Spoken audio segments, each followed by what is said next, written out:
I think on average, we would prefer for things to be produced in America with American labor. Fair. So much has been offshored by multinational companies to cheaper labor. Those same companies will then push for like limitless mass immigration. You need to yank that Overton window back. I've known you through your work in nuclear and energy, and I know how deeply you think about how core energy is to the economy and next generation's prosperity.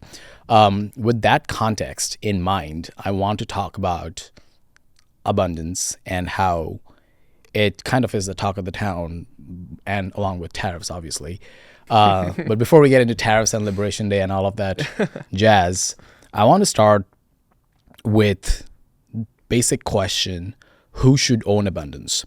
Because leading up to last year's election, I liked Trump's agenda was because the techno-optimist right was part of it.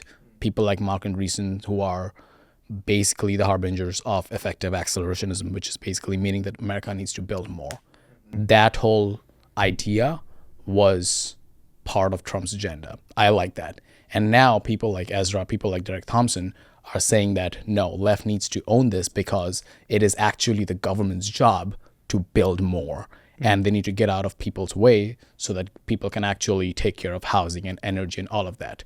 TLDR, my question to you from someone who deals with energy from a conservative point of view, who should own the abundance agenda?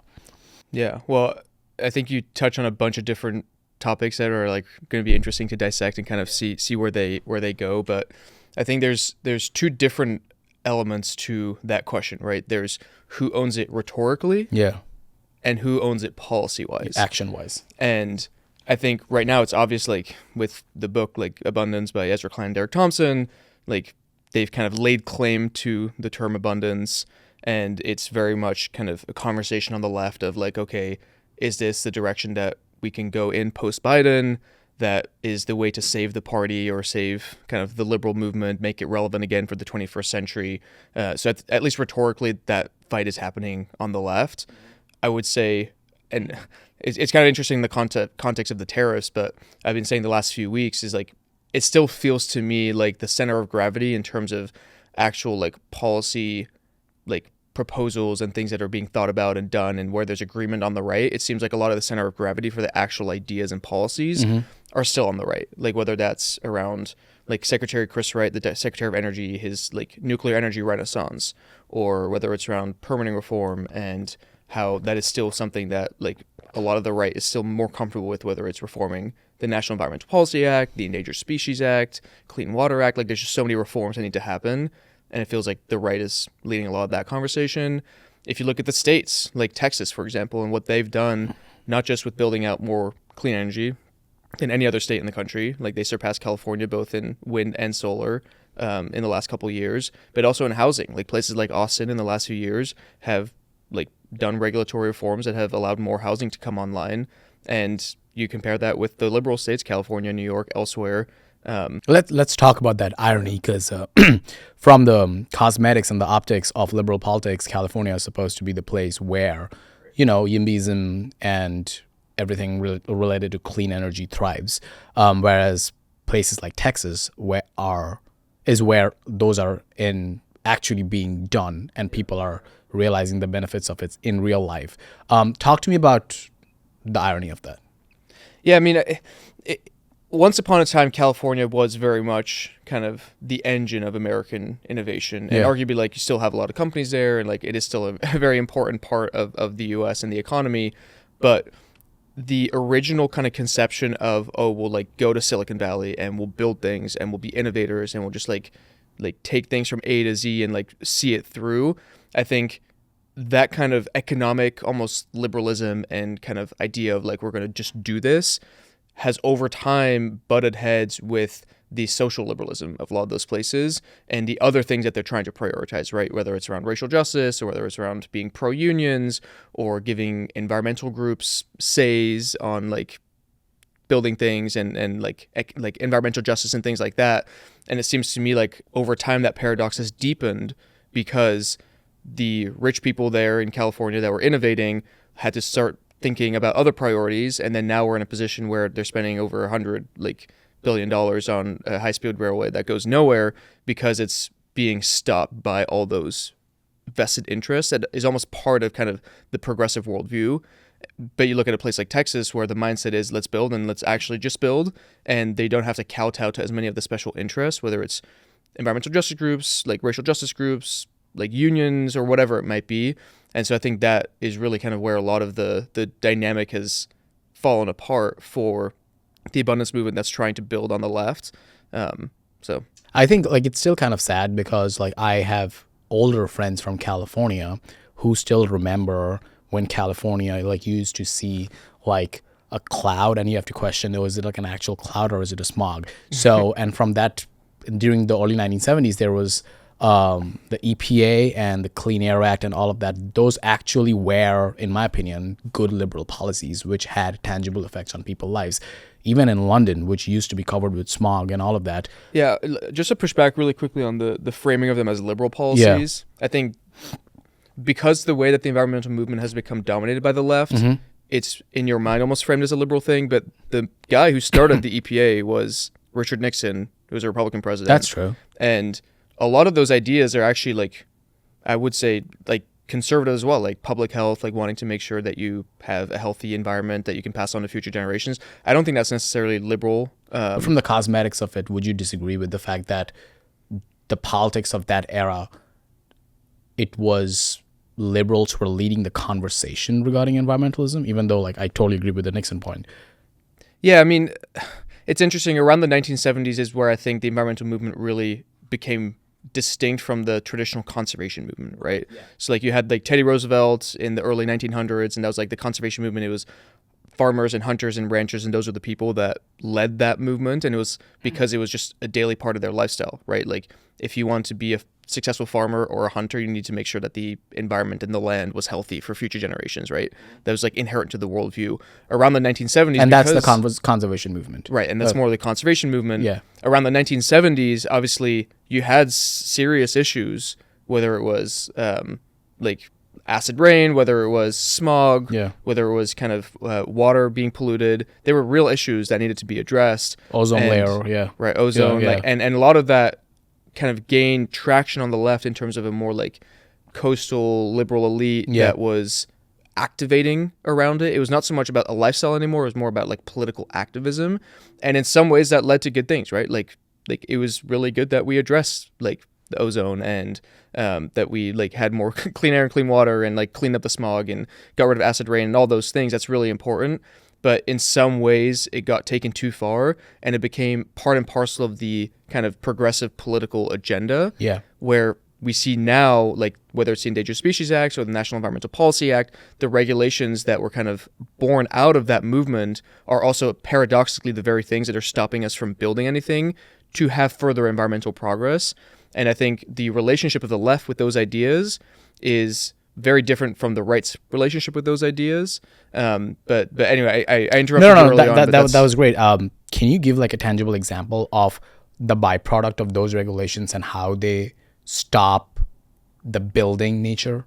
Yeah. Which we want to get done in America? Like how? Like give me an example. Yeah. So NEPA, the National Environmental Policy Act that I've referenced a few times, is basically the review process for major projects of a federal nature when you're trying to build infrastructure.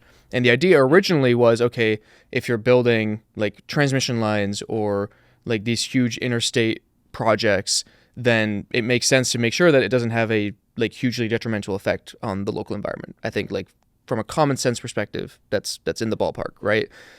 The irony of what's happened is that it's basically become a bureaucratic nightmare to actually get things done, and also the primary source for litigation for a lot of these projects. So say you want to build like a interstate transmission line or some other infrastructure project, energy project, you have to go through this NEPA process. And on average, it takes about 4.5 to 5 years to even get through the process to get a permit. So that already puts projects back a lot. And also financially, like you have to get money to basically get through that period. And also costs millions of dollars on average to be able to do that. And so what happens is a lot of environmental groups that have come up with this idea that they don't want to build things because building things is bad for the environment in their worldview. They use the National Environmental Policy Act to sue those projects. Gotcha. And so you have this opportunity for litigation that is often kind of portrayed as community driven, like community concerns or Yeah. people that are worried about it, but it's actually environmental interest groups that will come in, swoop in at the last minute and kind of sue a project and essentially drag it to the courts over years with the explicit intention of trying to stop the project. And so right now, that was not necessarily thought of when NEPA was passed, of like what this would lead to, but the interpretation that it's lended itself to is that these groups can just infinitely litigate projects and basically make sure that we can't build anything in the country. And so that's where reform needs to happen. Given the fact that that's kind of on a cosmetic level, that's a liberal idea. And let's talk about the irony of what Ezra and Derek are talking about regarding how liberals actually need to do some like house cleaning regarding policies like that, which are actually stopping people from building more. Because the whole core idea is affordability crisis, and how affordability was the core of why Democrats lost last year. And the core of affordability is housing. And a lot of housing does not get built because of exactly the reasons which you are talking about. With that context in mind, what does places like Texas do differently which allows them to build more? Well, I think, and this goes into a broader coalitional issue for the left, of why I think there's inherent contradictions to the kind of more liberal abundance agenda. But the right is not beholden to the same special interest groups that the left is beholden to on political grounds, right? And so if you're trying to like have reforms in a place like California, you have to compete with the like labor groups and unions. You have to compete with environmental groups. You have to compete with like the rich, educated, like people who own the homes and the NIMBYs who don't want to build anything because it might reduce their house prices. And in places like Texas, often the right just doesn't have to contend with the same political dynamics. And so they're able to say, like what they did in Austin is like, okay, we'll make it easier to build multifamily units, or we'll kind of loosen some of the zoning restrictions. And that's led to like increase housing supply and reduce costs in some places, not everywhere, but there is a very clear correlation between making it easier to build and then having lower prices, right? And I think that's a coalitional argument that the left is, I don't think, able to compete with very effectively right now. Would you agree with one of the core tensions between both of these ideologies is that left's idea of environmentalism and taking care of nature had sustainability as its core thesis, where right attack it from a growth mindset? Yeah, I think that there is a strand of environmental leftism that over the decades has seen economic growth as unsustainable and human demographic growth as almost inherently bad for the environment and for natural resource sustainability. And so you see that in this like concept called like Malthusianism from a guy called Malthus. The idea is like, well, if you get more humans, you'll have inevitably more negative impact on the environment, and then one day it's all basically going to go to shit, right? It was the idea. And similarly, you had like the what's the pushback to that? The pushback is if you actually look at the data, and there's a really good book that I recommend people read by my friend Marian Tupy called Superabundance, and with his co-author, he looked into the actual correlation between having more humans and how that impacts resource availability. And what they found is that actually when you like per one additional human, you actually have more resource availability beyond that one additional human, because their point is essentially that more humans equals more innovation, and innovation allows you to do more with less. And so we've seen in places like America, we're actually able to build more while using fewer resources or materials.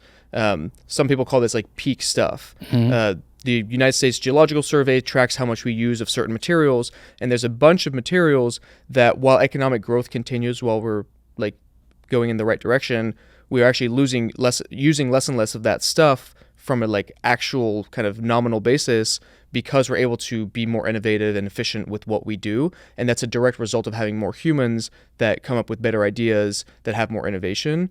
And it's this kind of like anti-human view of like more humans equals more bad outcomes for the environment is, I think, morally wrong, but also practically wrong from the data. But I think that's something that's crept in a lot of kind of left-wing thinking about this. And then you see that with like National Environmental Policy Act and other issues. Building things is seen as bad. Mining things is seen as bad. Extracting resources is seen as bad. And I think that the left, I think they're trying with this abundance agenda, but up until now, the left has been unable to really reconcile a vision of both environmental conservation with economic growth at the same time, which I think is entirely possible, but only the right, I think, is kind of thinking along those lines, and the left is trying to play catch up to that, essentially. Okay, let's talk about that rebuttal in that case. So, right is actually, what I have a better understanding is how right attacks growth, because that's my area. What I don't have a lot of understanding is how the right debunks the left's environmental policies. So I want to talk more about that, because you laid it down really well, how policies like NEPA are actually anti-growth. I want you to talk more about what is the fundamental difference between how the right thinks about environmentalism and how the left has talked about it for so long. Yeah, it's actually quite easy. Like rhetorically, you have Teddy Roosevelt, I think, put it best, that you have on the one hand conservation, and I think that's the more kind of conservative conception of this, and then on the more left-wing side you have preservation, right? And I think those basically encapsulate what we're talking about here. Preservation is the idea that nature is good and we should try and keep it separate from humans as much as possible, because humans are going to do detrimental things to it. They're going to destroy it. And you kind of see that with this whole wildfire forest crisis out west, right? The traditional environmental view has been, well, we should just leave the forests alone. We should preserve the forest. We should not go in and interact with them or infringe on them in any way. What's happened is that actually the forests go up in flames, because over time they build up like forest growth. They have too much underbrush, and then if there is a spark from whether it's lightning or human cause, then the whole forest goes up in flames, and then that forest is actually flattened, and that's not good for the environment either. But that preservationist mindset sees fundamentally humans and the environment as pitted against each other, and that we should try and keep them separate. The conservation mindset that I think the right embodies more is that actually you need to have a relationship between nature and humans, and that human management of nature is actually sometimes desirable or even better for the environment. So in the example of forest fires, if humans go in and do prescribed burns, or they'll clear the underbrush, or they'll thin the forests, or things that, frankly, indigenous communities have done for tens of thousands of years, you actually are doing good things for the environment, because you are allowing the forest to be healthier, you're managing it proactively. It's kind of similar to like with a garden, right? If it gets overgrown, that's not nice. But if you like tend to it carefully, then you can actually have it be a nice functioning ecosystem. Since we are talking about forests, I want you to steelman the left's talking point regarding anytime they talk about climate change, forest fires, what's happened in California gets brought. Just steelman that idea for me, and then we can talk about what the right's prescription is to that. Yeah, so climate change, insofar as it's kind of conceived as like temperatures going up, which they are, and in part driven by humans, does have an impact on forests insofar as it makes the conditions drier. But the best data that I've seen shows that while it has some impact, it's not the biggest impact. And the biggest impact is just the lack of forest management. And also the fact that, and a lot of people don't realize this, is that the vast majority, like 90% plus of wildfires, are started by humans, often unintentionally, whether it's like a power line or like a firework gone wrong or a bonfire or whatever, but they start a lot of these fires. And if we want to be serious about stopping these wildfires, then let's manage the forests. And I think over time, obviously, we should try and like reduce emissions, reduce kind of the impact of man on temperatures and the climate and things like that. And that will have a positive impact on reducing the dry conditions. But really, practically, in the short term, the only way that we can have an actual impact on these forests is to manage them better. And what do you think the right actually needs to do? Because here's my problem with, and this is where ACC does a really good job, here's my problem with the right not owning narratives for the longest time. Like for the quote-unquote normie, let's say, it's really easy to digest the idea of forest fires are caused by climate change. Climate change is caused because we don't give a shit about environment. Vote for the left. Okay. What happened leading up to everything that was AOC was talking about, Greta Thunberg has talked about? What has happened in the conservative movement where this narrative got unchecked? Yeah, I mean, we talked a little bit about the original Earth Day in 1970 and kind of how environmentalism became more like a political activism for the left. Yeah. I think that became especially acute with Al Gore in the early 2000s, and then through to Greta Thunberg, but then also AOC with the Green New Deal and those things. And a lot of conservatives looked at, for example, the predictions of Al Gore, that many of them did not come true, or the political kind of policy prescriptions of AOC and the Green New Deal and saw that for every one word that it had about the environment, there were 10 words about racial justice and universal health care and jobs guarantees and all these other things. And the right looked at that and I think to some extent, understandably, saw what they thought was a Trojan horse for a broader progressive political agenda. And people like AOC's staff have even said, like, well, the Green New Deal wasn't originally a climate thing at all. It was kind of how can we change the system thing. And so I think what the left has done wrong is they've taken all these other priorities that they have within their kind of progressive worldview and thrown it in with climate as a vehicle or the environment as a vehicle and then tried to kind of cram that down people's throats. That has been obviously not like well taken, partly because if you look at the predictions that never came true, if you look at kind of the extremism of people blocking traffic or throwing soup at paintings or things like that, a lot of normal people, including on the right, look at that and they think that's not a serious movement. I want nothing to do with that. Now, to your question, what the right has done is gone the opposite direction and said, because we don't like what they're prescribing, we're going to say that there's no problem to start with, or we're going to say that we don't care about the issue at all. But I think that's a really silly approach. You're basically defining yourself by what you're against as opposed to what you're for. And if we just have, as a conservative movement, the response of the Green New Deal sucks, that's our approach to the environment, that's not very convincing to people who care about the environment. And so we're basically forcing them into an increasingly extreme camp. My view and what we do at ACC is say, actually, if you think about it philosophically, conservation and conservative are the same root word, right? We want to conserve and protect the natural environment, our natural heritage, pass it on to future generations. And that is something that's actually been a huge part of conservative history, going back to Teddy Roosevelt. And we should be coming up with better solutions and saying that we care, showing that we care, and saying then, okay, let's build nuclear energy. Let's manage our forests appropriately. Let's unleash innovation and growth to be able to compete with countries like China that are building coal plants every day. I think there's just so many ways in which we can actually flip the narrative on the left, but so many people have kind of gone into this negative mindset and being reactionary as opposed to offering an alternative positive vision. Speaking of narrative, one of the biggest narratives in the environmental vertical is that somehow economic prosperity and giving a shit about nature are at odds.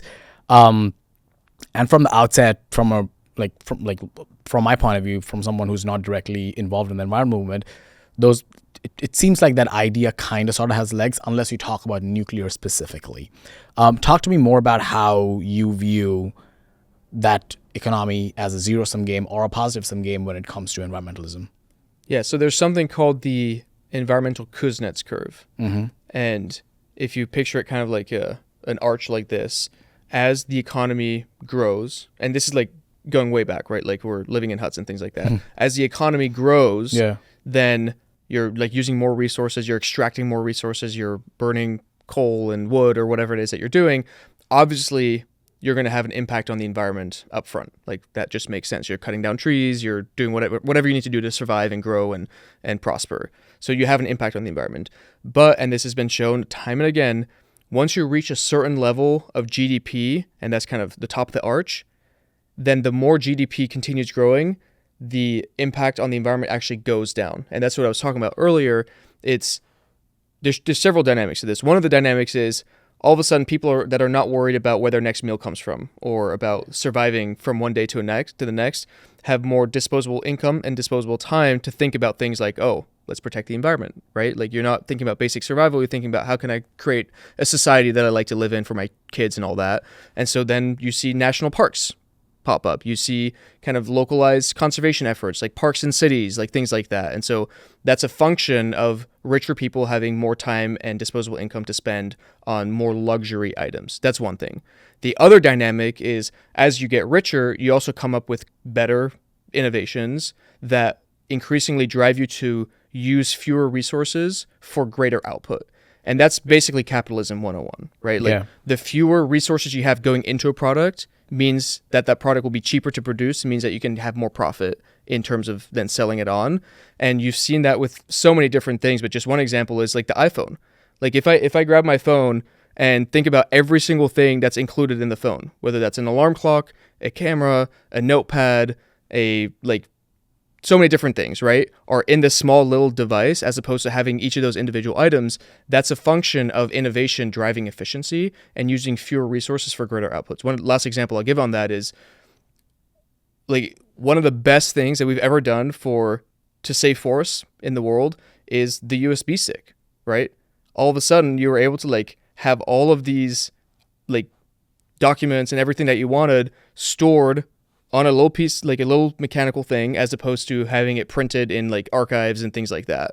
And so that's just an example of how, as the economy grows, you have greater innovation, greater efficiency, and you come up with technologies that reduce your impact on the environment as well. That's such a good segue to talk about. My bigger issue with environmentalism is because when I was coming off age, all the conversation was around decarbonization and carbon and reducing carbon emissions and all of that, and there's legs to it. I got interested in this vertical because somewhere along the line, we started talking about not just about carbon, but also about how can we subsidize tech and infrastructure and make that part of the conversation regarding environmentalism. What you are saying right now is how to factor in economic growth and GDP growth and how that actually helps environment and not at odds with it.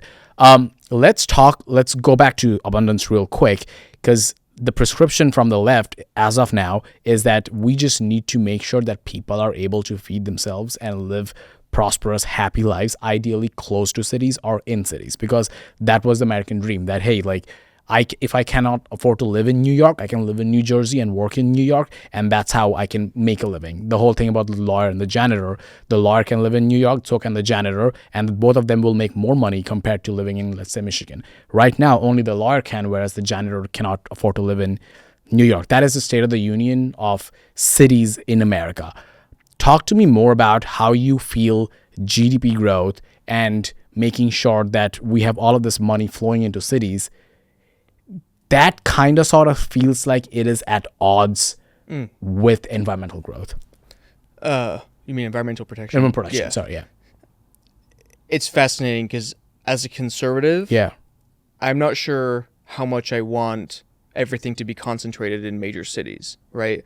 I think that cities have been throughout American history just incredible engines of growth and really important parts of our national history. But there are also downsides to cities, right? Like if you look at the data, it's lower social capital, lower social trust, lower family formation because you have less space to build families, higher rates of depression and anxiety and things like that. And I think that's partly a function of kind of the high-rise kind of conglomerates that we built around the country. And I think that there is like maybe not from a GDP perspective, but from like a community-driven kind of family-driven perspective, there are good elements to living in the countryside or having smaller towns be built elsewhere that are not like concentrated in the major coastal cities.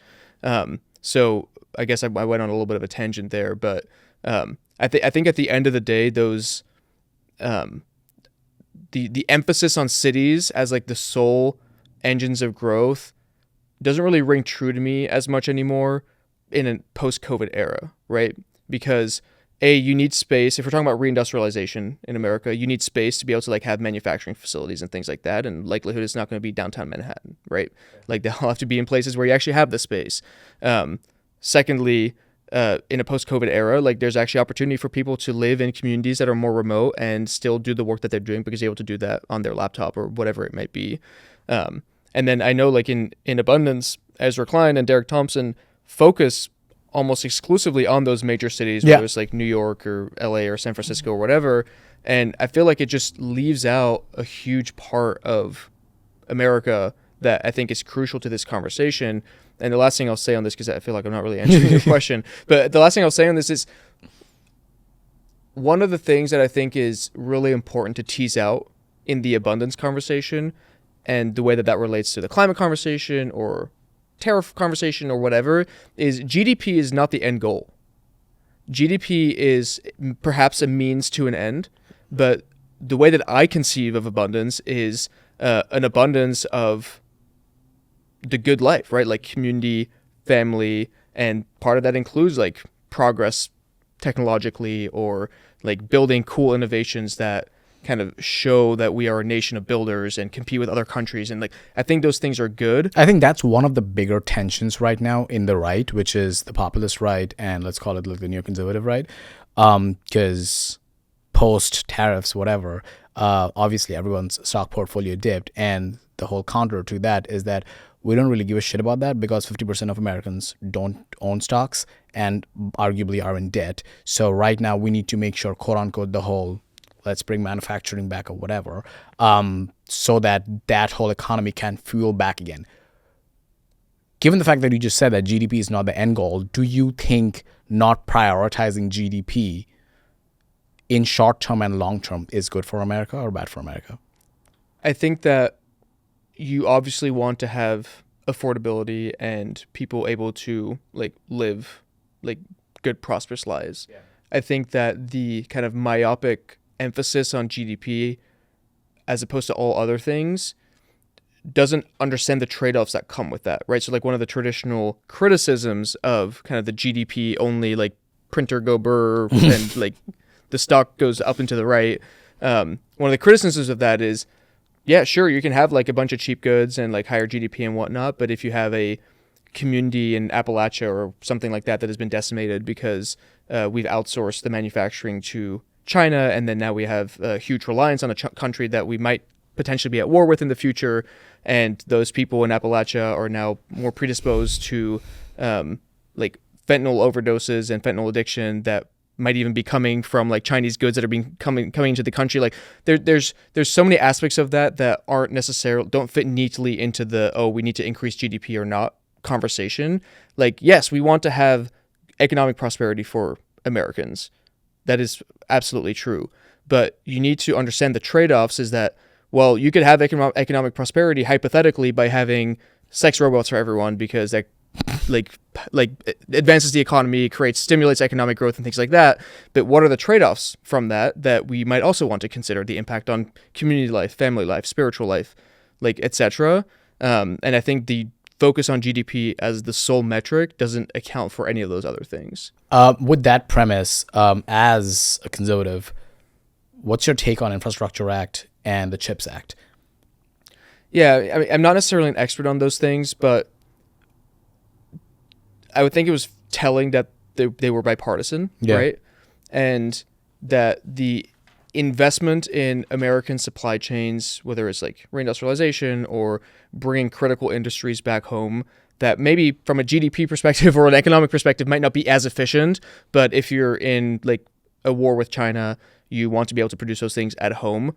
I think directionally, those were the right things to be thinking about. I think some of the execution has not been very good, and part of that is because we have a economic system that makes it almost impossible to build in America. And so if you're giving kind of these demand side incentives to build more things in the country, but you're not actually having the supply side changes to allow the building to happen, then you're continuing to just throw money at a problem, and a lot of that money will end up like in lawyers' pockets or like will like flow back to environmental groups or whatever, and not actually build the things that they were intended to build. Again, I'm not an expert on like the mechanics of how all of that works, but it strikes me that in this whole tariff conversation, you have a little bit of a similar dynamic, right? Because if the goal of tariffs is to create an incentive at home for companies to reshore manufacturing, reshore production to the U.S., but they can't actually build the things that they're intending to bring back, then you're essentially risking ballooning costs without a productive outlet for that economic activity. Not just that, my bigger problem is if you actually want to, and once again, it's such a cliche, bring manufacturing back, there needs to be a New Deal level era push from the government flushing money into those industry. And it's not just let's bring those people into the negotiating table. Because why the fuck will they do it here if it's expensive? It's as simple as that. Like the whole meme about like, oh, I don't really want to go and make a sneaker in a factory in Michigan. I actually like the life I have. So what's your rebuttal to the fact that the whole GDP argument is like, oh, it's fine. It's not just about GDP. We want to give a shit about people's life and all of that. That actually requires a much bigger government. Well, it's actually at odds with conservatives wanting small government.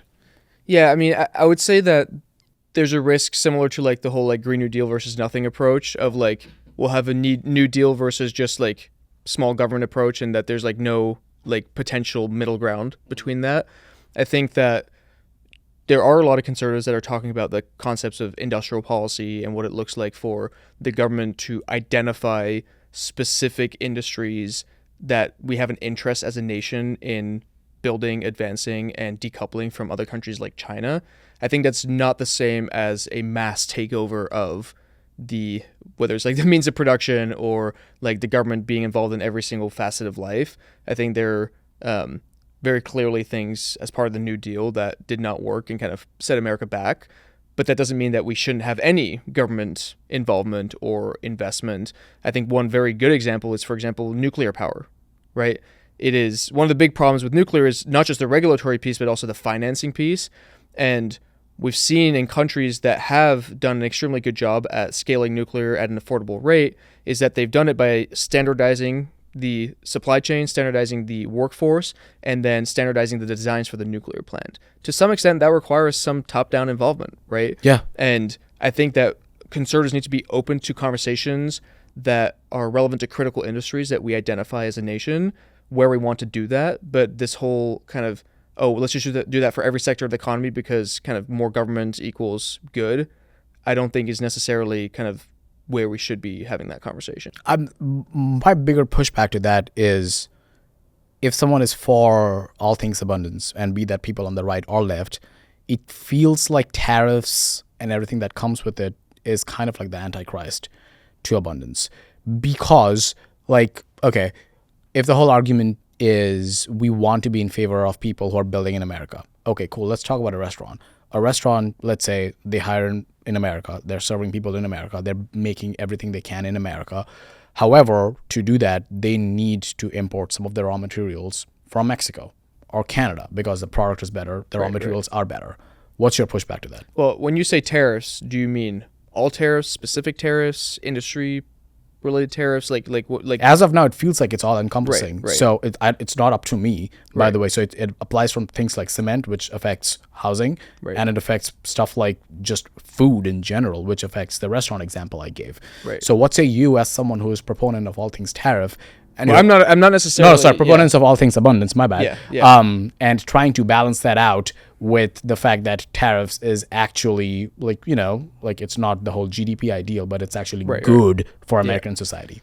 How do you balance that out? So there's different strands to the tariff conversation, right? There's one theory of change, which is if there are a bunch of countries across the world that place high tariffs or non-tariff barriers on America, then us having retaliatory tariffs to try and get them to lower those is a good thing. I think that actually probably like even the most like free market person would, if the outcome of that is that the other country reduces their tariffs and we can like trade with them more freely, then I think even free market, like libertarians would be like, okay, that's a good outcome using a blunt tool to get there, right? That's all like, this is like a negotiating tactic argument. Okay.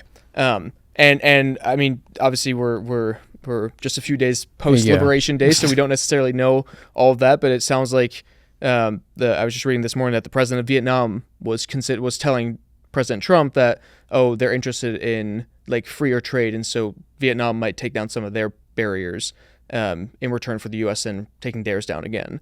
I think like that would be a pretty good outcome, so you can have some like more reciprocity with countries. So that's one strand of it. There's a second strand of it, which I would probably subscribe most to, which is, in addition to like, I think the first has like some strong merit. The second thing is there are obviously industries that we do not want to be reliant on at least adversaries for. Yeah, like medical supplies. Well, medical supplies, like chips, steel. Yeah. Like there's certain things that are just of critical importance, critical minerals, right? Speaking of critical, like that the only way to make those things competitive domestically is to use tariffs or other, like whether it's export controls or like whatever it might be, then I think we should be open to using those, right? Because if you as a nation are not able to build the things in your nation that are required to sustain and defend the nation against aggressors that are at this point fairly likely, then you will very rapidly lose that nation. Pause. Is my view. So what you said makes 100% sense, and I'm for that as well. My issue with the whole tariff argument is if you are running a campaign, and if you successfully ran a campaign on affordability and people not being able to afford jack shit, you are raising tariffs on something like cement and lumber, which come from Canada and Mexico, which affect housing. So you're immediately raising 25% of the cost of raw materials for housing. Ergo, you're making the housing crisis worse. So you're not really keeping your end of the bargain on letting people afford housing. Yeah. That's where I lose track with this. So let me get to the last three, which is Yeah. more like along the lines of what you were talking about. I'm not a tariff expert, and like Neither am I, by the way. I follow this like fairly tangentially, but it feels to me like an arbitrary application of like a certain formula, kind of indiscriminately on everyone, probably does not fit the kind of like scalpel approach that you want to like actually get ahead in the ways that you have defined that you want to get ahead.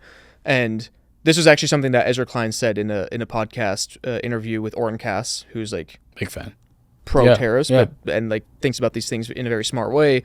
It's like, okay, does tariffing Canadian lumber really make that much sense? I would argue probably not. Again, not an expert, but I would say like if we can get lumber from Canada that's high quality and cheap, and we can build homes here and then kind of like help with other supply chain issues, then I think that's probably something that we should be like open to. Same like with arguments around cement or whatever. Like I think it's fairly silly to want a world in which every single little thing is built and produced in America. Like I don't think that's a realistic, but I also don't think necessarily that the proponents of these tariffs are wanting that. I will say that the dynamic that they seem to be pushing is in a world where you have tariffs that create a greater incentive for domestic production, as well as like mass deregulation of whether it's like NEPA or Endangered Species Act or whatever other things, that in that world that you could actually be better than the existing status quo in terms of where we are like before the tariffs.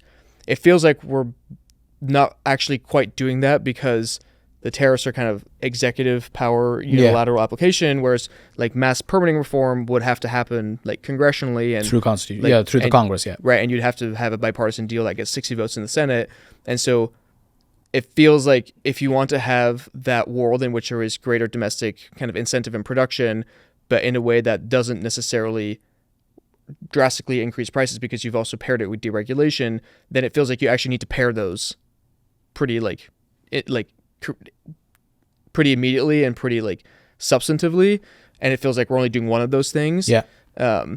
So again, we'll see where it goes, and like there's various arguments around various things there, but that at least to me would be like a smart approach. Another pushback to this is how I totally agree and sympathize with how all of this is arguably a necessary pendulum swing away from all things globalization. That we realized as a country that during COVID, we are not able to make stuff like masks and basic medical supplies in the country. So we need to get all of those happening within the borders of USA. Makes 100% sense. However, looping on top of that is this view of trade, which is kind of zero-sum and not that we actually need to trade with other people. J.D. Vance's, one of his quotes was like, if you build in America, we love you. I'm paraphrasing. If you build in America, we love you, and we will reduce regulations and taxes on you. If you build outside America, you are our enemy.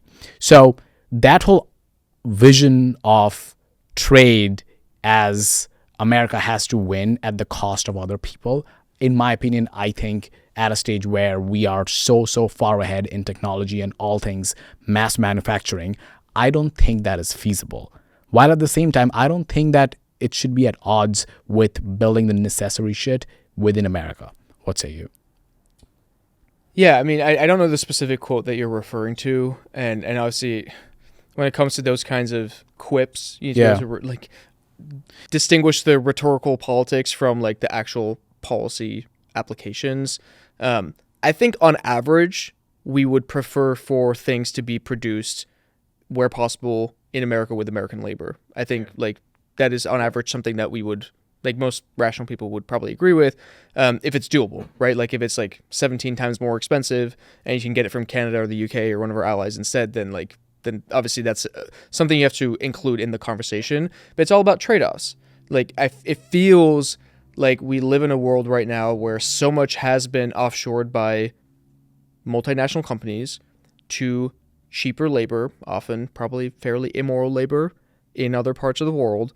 And we've kind of like pulled the rug under from a lot of American communities.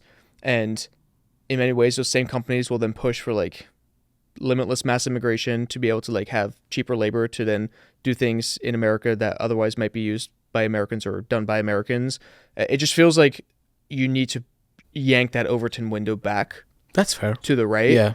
And I having this debate with a friend the other day is like, when you're yanking Overton windows back, do you yank it like back towards the center, or do you yank it like further than the center with the hope that it sticks somewhere in the middle, center, right? Yeah. And so it strikes me that some of what's happening right now is along those lines, because the way that the trade system has worked, it doesn't feel like it's been to the benefit of Americans, at least in a broader conception of what American benefit is, right? Like beyond just cheaper, like having cheap goods in your homes. So I feel like you do need to rebalance some of that and at least have some level of reciprocity. And to your point about globalization, understanding that there are like real downsides to this as well, whether that's from like a cultural and immigration perspective, or whether that's from like a national security and geopolitical perspective. And I mean, as I think with a lot of things, the answer will probably end up being somewhere like, I don't want to necessarily be like the lame guy that says in the middle, but like somewhere closer to kind of what we've been talking about, as opposed to like just the yanking of the Overton window left and right constantly without like settling somewhere that's actually rational. You want to talk about something fun now? Let's do it. Let's talk about how it became a conservative thing to be a crunchy mom or a granola guy like yourself. Because and is that an insult or is that a compliment? For the longest time, things like homesteading, making your own food, barn girl aesthetic, whatever, all of that was kind of sort of either libertarian or something of the left. Post MAGA and post everybody waking up to stuff like, I don't know, like seed oils or what have you, it feels like that whole faction of discourse and people associate more with the right.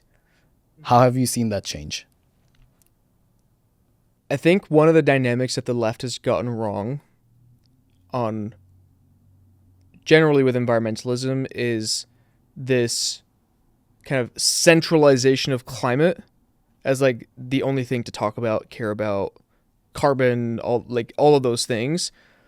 And even the way that they've kind of talked about it, I think has been really detrimental to the conversation, right? So if you think about like concepts like net zero by 2050 or parts per million in the atmosphere, greenhouse gases, like these are all things that the average person is like, what are you talking about? Right? Like I have no personal connection to this. I have no visual connection to this. And it feels like a lot of like normal conservation ideas have been hijacked by just a one-sided focus on climate change as the be-all end-all. And so I think they've left open a field on the right to actually come in and talk more about like the more crunchy daily aspects of what it means to be like pro-conservation or sustainable or live healthy or from the land or whatever. And I think that a lot of these like young moms, for example, are thinking about like, look, we have a food system that I feel like doesn't really like put its best foot forward, right? Like there's putting a lot of poison in my body, a lot of like artificial dyes, like high sugar content, high salt content. And it feels like there's just an opportunity for us to have healthier food systems, to enjoy the outdoors, to understand that part of the good life is to be connected to the world around you.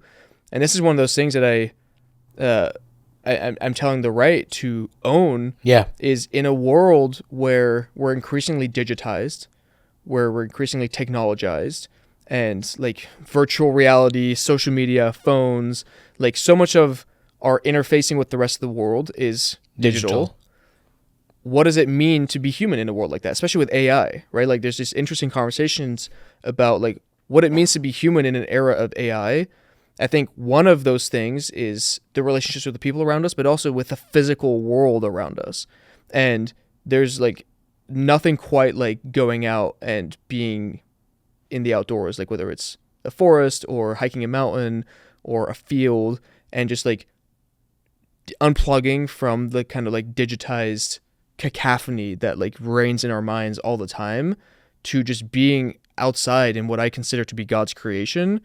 And so the pushback to that is, no, it's not a pushback, but for the longest time, it is kind of like the Vietnam era hippie strand of liberalism who were talking about all of this. Whereas a couple of, I think, months ago, there was a New York Times article which was how the right claimed crunchy. I want to focus on that transition of what was that gap in discourse which the right, because it's like sounds so banal, like like fucking go out, man, like enjoy nature. How did that become conservative? Well, I think part of it is that the more kind of hippie framing of it became increasingly weird, right? Like it's like be vegan, bro. Like use natural deodorant. Like God no. Shower like once a week or once a month or whatever. Like obviously I'm kind of mocking it a little bit here, but a normal understanding of like the outdoors and healthy food and things like that feels like a counterbalance to that. And I think it's conservative because, I mean, from my perspective, a lot of what we consider conservative is just normal. I think human beings are actually inherently quite conservative because you want to conserve the things about your life that you like. You want to be able to pass it on to your kids and your grandkids. And so this has become quote unquote conservative because we've had a political discourse that has like kind of been between two weird conceptions. Like, oh, being pro-environment is like lefty, or you have to like never shave and never like only eat vegan food or eat the bugs or whatever to be pro-environment. And with those extremes, I think a lot of people just reject it and come somewhere else where it's like, oh, it's actually normal to want to have healthy food for your kids and kind of have this homesteading life. I think the one other reason why I think this is more conservative than not right now, at least like politically, is because being in a conservative community lends itself to that lifestyle more than being non-conservative communities. So if you're living in a city, it's actually quite hard to do that life, right? It's literally impossible. Right. Unless I have to go to like deep into the Hamptons to surf or way up in the Hunter Mountain to snowboard, which both of which takes about 3-ish hours. Right. And to my point about this being normal, like my wife is from Pagosa Springs, Colorado, which is like a beautiful mountain town, and you have like ranchers there, you have skiers, fly fishermen, hunters, and this is just their normal daily life. Like this they is like go going out, to the groceries. They touch grass. They like, it's just something that they do. And I think if you're in a city, and like typically liberal, if you're in a city, that just doesn't. That's just not something that's normal to you. And so I think that, especially on social media, a lot of this has been aesthetically driven. Yeah, right. So aesthetically driven. Like the woman in the sundress outside with her kids, like feeding the cows or whatever. It's like, can you imagine like a liberal mom in New York doing that? No, because there's no cows around and there's no pasture around. But you can do that, and just the conservative, more rural American lifestyle lends itself to the crunchy mom vibe and that culture. And so that's, I think, probably dispositionally why it's become a more conservative thing. The interesting thing during last year's election, which was there was a bigger coalition and a vibe shift where those people were part of the right as much as my friends in New York City and SF who have never touched grass and are building something which will probably cause your kids to be in an AI bubble for the rest of their lives. Let's talk about that coalition. It's something I've been thinking a lot about. Right, because Mark Andreessen, who you mentioned earlier, Elon Musk, like there's a lot of people within the kind of new right-wing coalition that aren't actually necessarily conservative, right? And you see that with like Elon Musk's like personal life and his family life, right? I think there's nothing conservative about that, I guess, beyond having a lot of kids, but maybe in the wrong formation. But it's like a Genghis Khan fashion. Right, exactly. So the question is, in a world where conservatives want to redefine the notion of the relationship between the government and society and families and communities, and reorienting our politics around the family and the community, in some ways kind of like the spiritual community as well, that doesn't always jive very well with kind of the tech optimist approach, right? And like in the Tech Optimist Manifesto that Mark Andreessen wrote, he says like, I come bringing the good news, right? It's like there's like almost a religious element to that, and they talk about how technology and innovation and growth are like the goal of the human condition. I fundamentally reject that. technology, growth, progress, whatever, they might be good means to certain ends, but the end is not limitless economic growth, in my view. It's how can you actually live a good life in relationship with, in my view, your creator, the world around you, the people around you, the community around you. How can you be productive and live out the identity that you have been given and that's unique to you? That can happen with or without technological growth. I think in some ways, technological growth and especially innovation and this idea of building is important to that conception. And I think also in some ways uniquely American, because you want to be able to reflect the creative spirit of the divine. Like in the same way that God created the world, I think humans creating cool innovations, whether it's like with SpaceX or nuclear energy or whatever else it might be, that is reflecting that creative spirit. And I think is one of the things that makes us fundamentally human, right? We create things, we build things, we have visions of something, and we strive for those things. But the progress, quote unquote, of that is not the goal. It's what does it make you human? Like, what does it mean to be human within those goals? Don't you think that is kind of like, and it's not a pejorative term, it's a privileged take to have because of so many decades of just straight up innovation. And now that we are at a point where, phones don't really cost a lot, TVs don't cost a lot. Now we have the privilege to make that argument and be like, oh, now that we have achieved optimal technology growth, now let's pause and focus more on our relationship with the fellow American or whatever. I don't think that's true, because my conception of building or innovating can also apply to fairly mundane things, right? And I think that's a deeply Christian concept, which is if you are a gardener who's tending to your garden and making something beautiful, that might not be as earth-shattering or world-changing as like the guy who invents the iPhone, but you are doing the very best you can with the tools and skills that you've been given and the talents that you've been given, and that is inherently good. The pushback to that is it's not scalable and doesn't affect anybody else.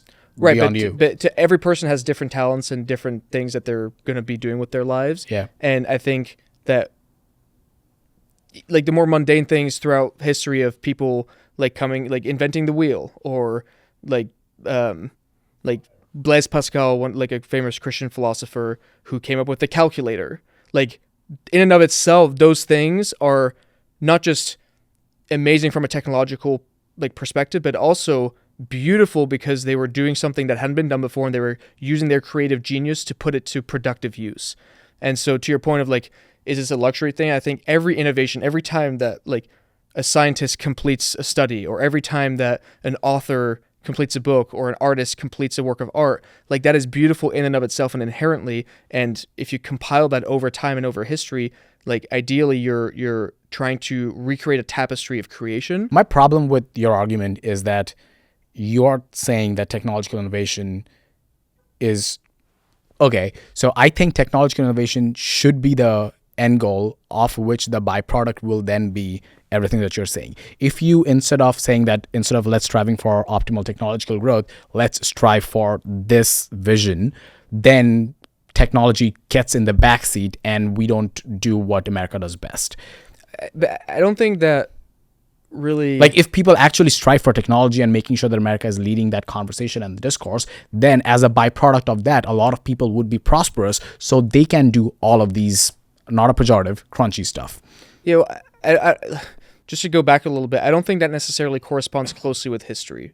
So for example, most of the greatest scientific breakthroughs throughout in the last like 2,000 years have happened, especially like the first 1,700 to 1,800 years, have happened by, for example, Christian monks, Catholic monks, coming up with ideas and scientific innovations and things like that because they were explicitly trying to understand the divine or trying to create something better for humanity. What do you think technologists are doing?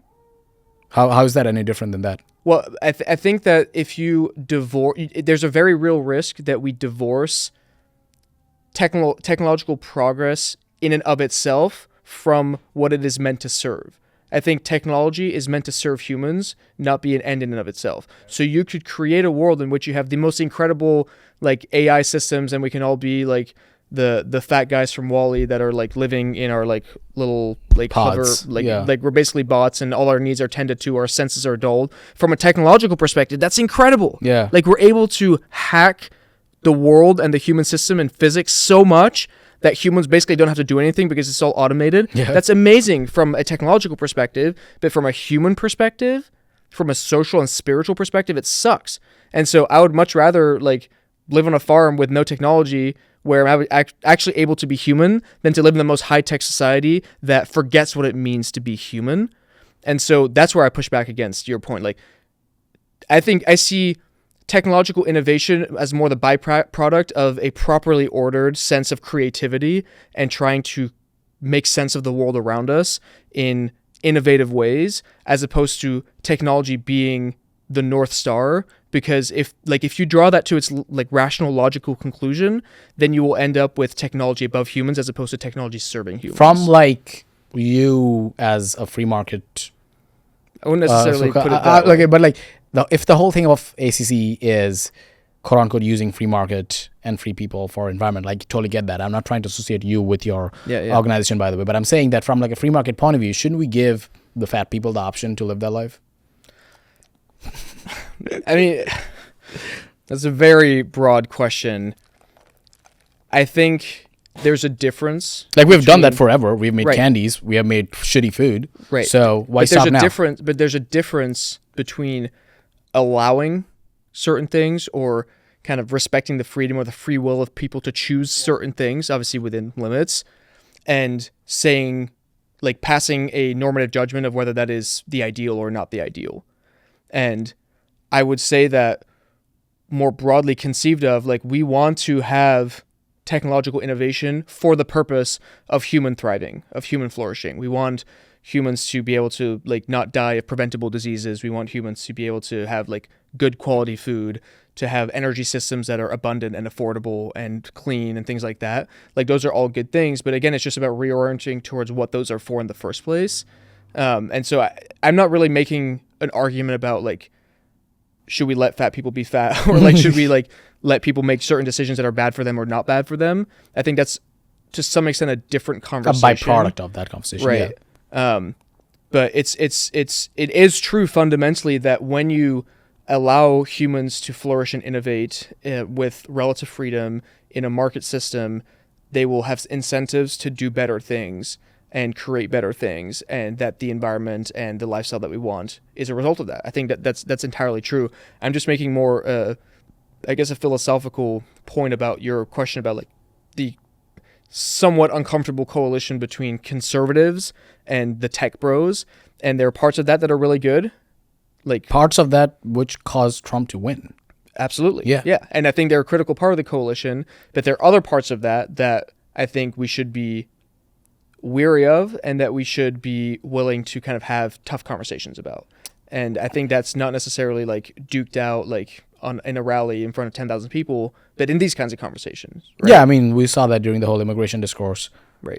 where people like Vivek or Mark Andreessen are much more favor of all things H-1B, and the whole, I don't know, let's call it the Steve Bannon portion of the right is obviously not. So do you think, like long term, it's kind of like a happy marriage or a bad divorce within the MAGA coalition?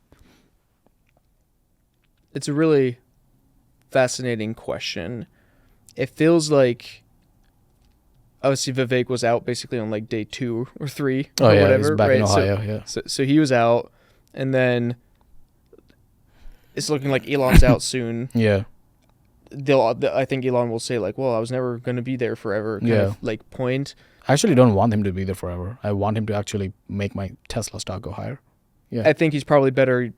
I mean, not necessarily the stock part, but more the like, let's make sure that we have affordable EVs for everyone, or that. I mean, Tesla's much more than just an EV company, but like, how can we like dominate the space race? I think probably that's where he's best used.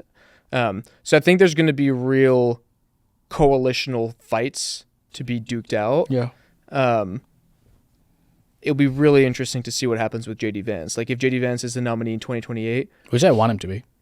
Yeah, I mean, I think he'd be a really strong candidate. He is, I think, dispositionally and philosophically fairly different from Trump insofar as he's like very Religious. strongly religious himself.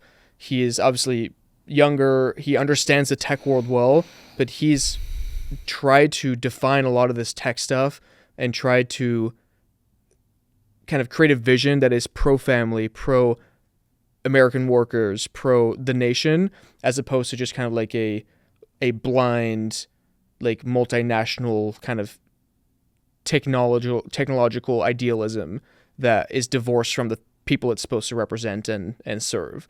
So it'll be very interesting to see how he's able. I think if there's anyone that could really bring those factions together in like a productive way, I think it could be JD Vance. But I think there'll be like some probably fairly uncomfortable fights along the way as well. Perfect. Like around things like IVF. For Oh example. yeah. Oh my God. That was IVF. Like there's a bunch of different areas there, even with AI, right? Yeah. Like we want to win the AI race, but there are also parts of AI or applications of AI that are probably not the best, right? And so we got to figure out what those look like. Is that government regulation? Is that self-regulation from companies? Like, I don't know because I'm not an expert, but there are things that are going to have to be fought out, that this kind of technology for technology's sake or progress sake does butt up against some of those very real human and national implications. perfect. Thanks for coming on the pod, Chris. Yeah, of course. Great to be here.